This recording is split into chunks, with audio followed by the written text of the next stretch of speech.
made this last year, but it was censored. Is the LGBT movement a form of population control? I mean, given the obvious, one could agree as such. Could they not? With the transgender aspect seemingly permanently sterilizing if the individual decides to undergo hormone replacement therapy. The idea that the LGBT movement is a form of population control isn't so far off of an opinion. When an individual undergoes hormone replacement therapy, whereby they're taking more synthetic hormone that combats their biologically dominant hormone, like estrogen for women, testosterone for men, they are now sterile or without the ability to procreate, shoot blanks, in layman's terms. Given this fact, why push this on kids who don't even know if they want to have kids yet in their future? You can't determine that for them because it seems so. When a kid is undergoing some sort of tomboy phase for girls, vice versa, it seems like there's a push to suggest the idea that the child might be transgender and should seek gender affirmation services.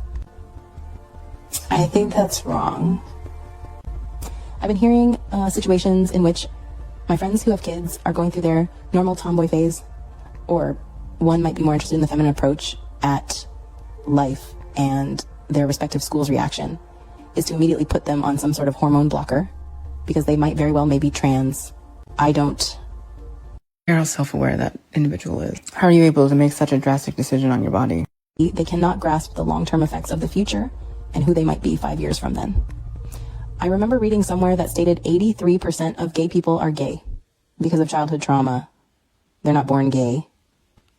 This article leaves out the trans aspect of the study, which I found interesting because it seems as though it's an invariable percentage because of how much it fluctuates due to potential coercion or product of environment assimilating into a sexuality choice that might stem from someone else, not the actual individual.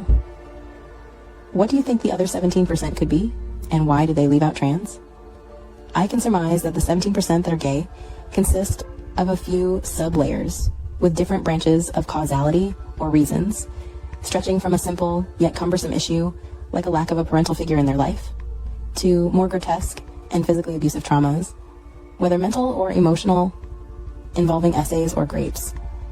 But you can also tie this into or incorporate trends as well right into that aspect. I remember seeing a clip by one of my role models, Blair White. She would be the catalyst who would essentially reflect on my transition. I originally called the best, stupidest decision I've ever made in my entire life to it was a trauma response catalyzed by my ex-husband. What are your thoughts? I'd love to hear them.